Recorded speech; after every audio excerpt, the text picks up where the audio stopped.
Welcome to the instruction video of our bill calendar spreadsheet. In today's video, we're going to have a better look at the different tabs of the spreadsheet and show you exactly how to set it up and make most of your spreadsheet. So the first tab that you'll find in the spreadsheet is the README tab. On this README tab, you'll find some instructions as well as links to our instruction guide that you're currently on, our help desk, and our Google Sheets tips and tricks section. The next tab that we're going to have a better look at is our Start tab. In our Start tab, we're going to be adding all our bills and all our information, and basically all the other tabs will then update automatically for you. So this spreadsheet shows exactly 12 months of bills.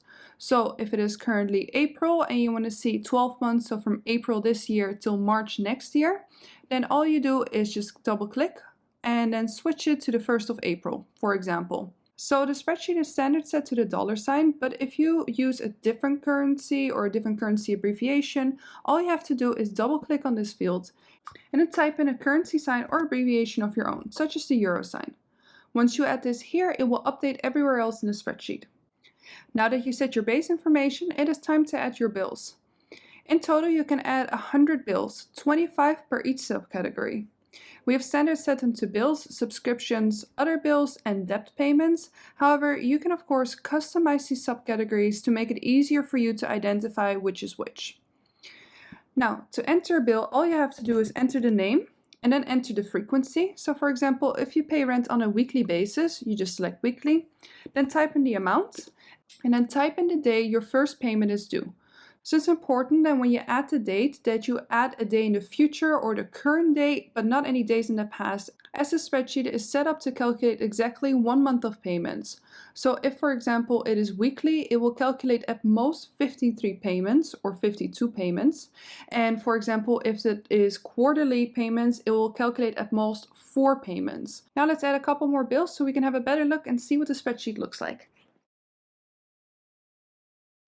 So now when we've added those bills, you can see that for every single bill, you have the option to pick between weekly, bi-weekly, 4-weekly, monthly, quarterly, semi-annually, and annually. So if, for example, you have a bill that gets paid on the first Monday of every month, what you can do is just select a monthly frequency and then adjust the dates as needed in the payment step.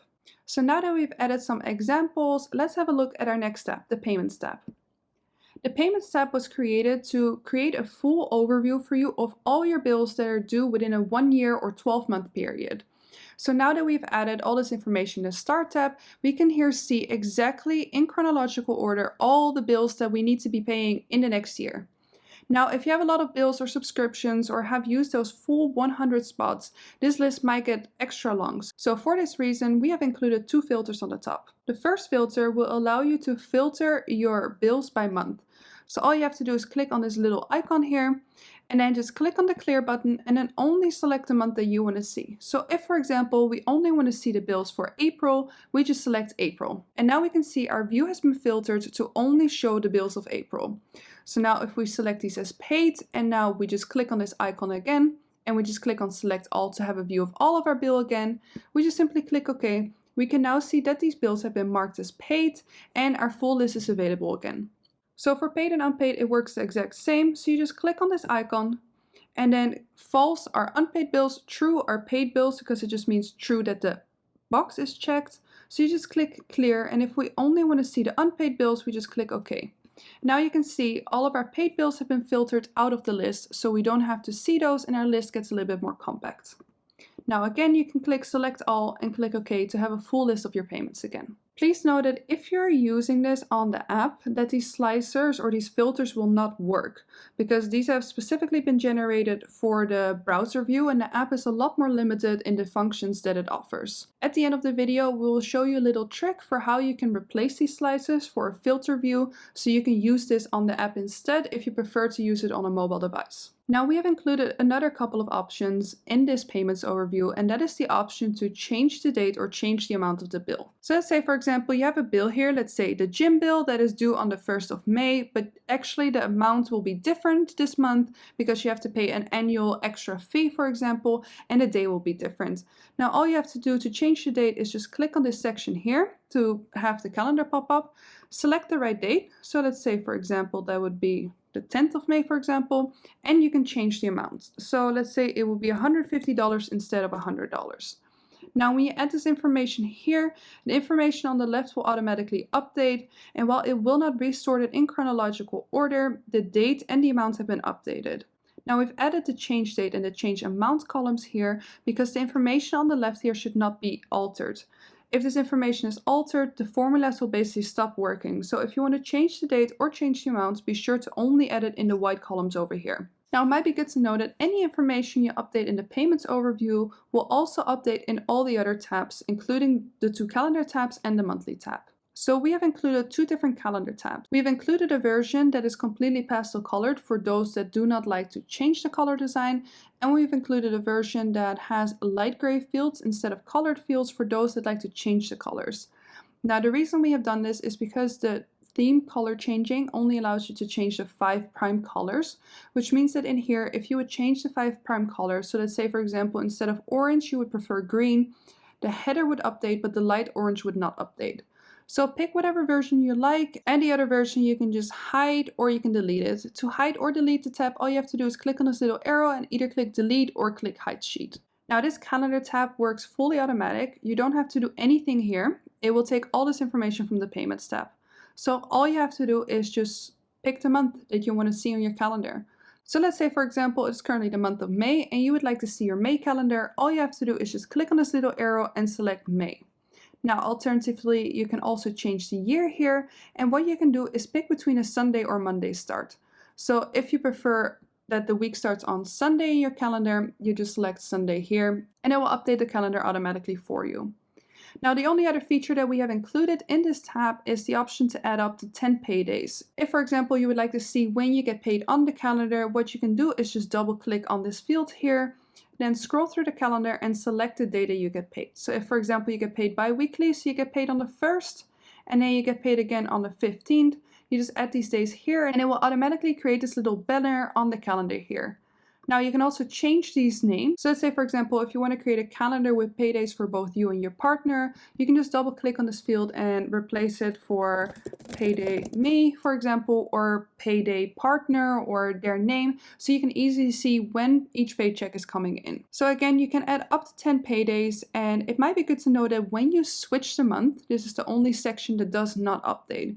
So now let's say if we head back over to April, for example, we can see that even though the full calendar has updated and all our payments are showing, the paydays do not update automatically. So what you want to do is you can either delete these and then add the paydays again, or what some people prefer is to use this as a template and then create a new template for every single month. So to do this, all you have to do is click on this little arrow and click duplicate.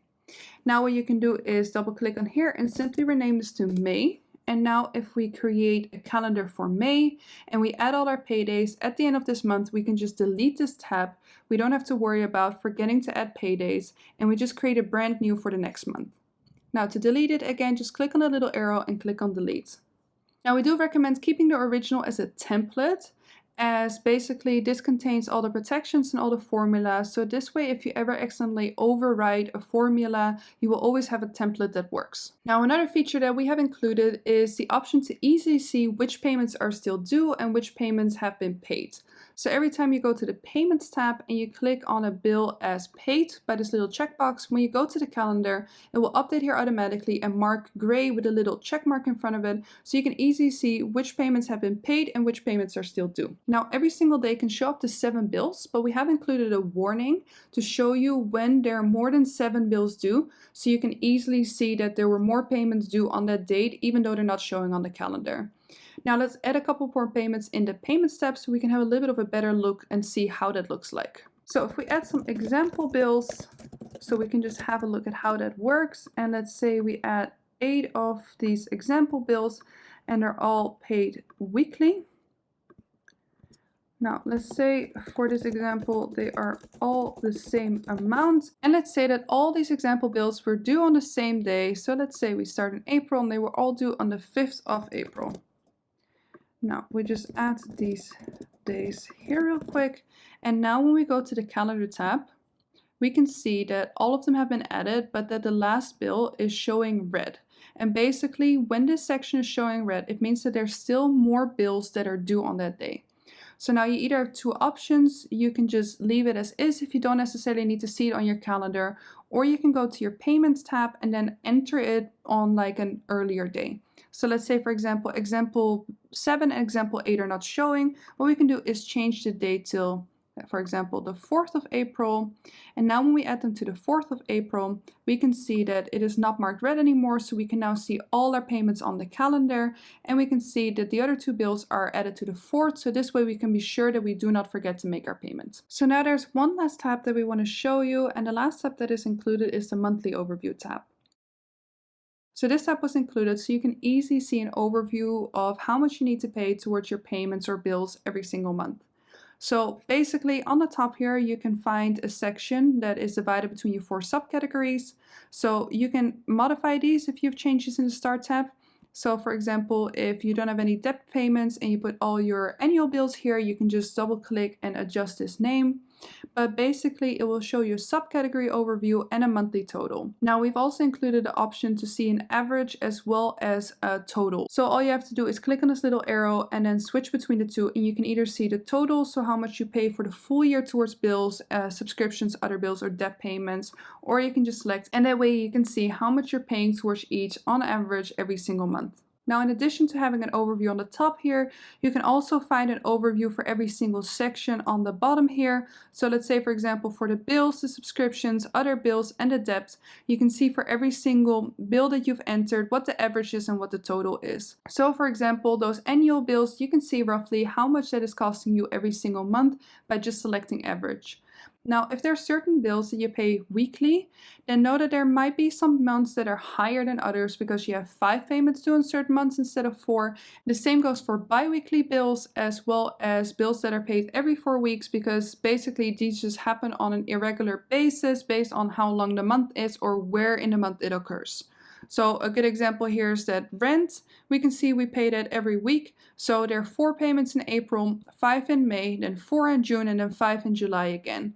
So basically this way you can see how much you need to pay every single month in total. And that is basically how the bill calendar works. Now there are 2 things that we still wanted to let you know, and that is basically about the payments tab. Now the first thing that we did wanted to let you know is that these checkboxes are linked to the row number and not specifically the bill name. So let's say, for example, you have just set up your bill calendar and you paid for your phone, your rent, and your internet, for example, already. And now you realize that there was something that you forgot to add. So you go back to the Start tab and you enter an example bill here. And let's say this was due on the 4th and you pay this on a weekly basis. This was $10, and now we enter here the 4th of April. Now when we go back to that Payments tab, we can see that the example bill has been added, but because the bills are added in chronological order, it has taken that space off the internet section, and now the example bill shows as paid while you actually paid that internet bill. So for that reason, we highly recommend that in the beginning, in the Start tab, before you start using that Payments tab, that you really add all your bills. So all your annual bills, quarterly bills, weekly bills, just sit down one time and add them all at once. Now, if, for example, you get a new subscription throughout the year, which can of course happen, then that is no problem at all, and you can still add this later. But now what you do is, instead of that example bill that was due on the 4th, add it for a payment that is due in the future, so after those checkboxes that you have checked. So let's say, for example, if we go back to our original format, so phone, rent, and internet had been marked as paid, and now we had that weekly bill, the weekly example bill. So even though the first payment was due on the 4th, we've already surpassed the 4th, you've already made payments till the 5th. What you do is just add it a week in the future. So now if we add it on the 11th of April, so 1 week later, we can see that our phone, rent, and internet have not been changed, because on the top here, we have already marked these as paid, and it now gets added over here on the 11th of April. So what you want to do is just make sure you always add that start date after all those checkboxes that you have selected. Now the last option we wanted to show you is for the mobile users. So this is for those that prefer using the app instead of their laptops. For example, if you have an iPad, a tablet, or a phone. So what you can do is remove these slices and add a filter view instead, so you can use this on your phone. So now to do this, basically just click on the slicer, click on the delete button, and remove these. You can also click on the top 3 buttons to delete slicer. And now instead of those slicers, we're going to add a filter view. So what we're going to do is just select this top row here, then click on data and click on create a filter. Now when we create a filter, instead of the slicer just having the month and the paid and unpaid option, you will actually get a filter for every single row. So here again, what you can do is now select all the unpaid bills. So you just select false. Now we can see all the unpaid bills, or we can select both to see all of them. And for the dates, if you only want to see bills for a certain date, instead of the option to select a month, now you click on here. And what you can do is filter by condition. And then you can do date is after or date is before. So you can do date is after today, for example, and it will then only show you the bills after today. And that is basically it.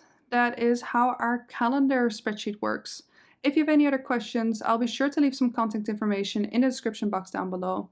Thank you so much for watching and have a great day.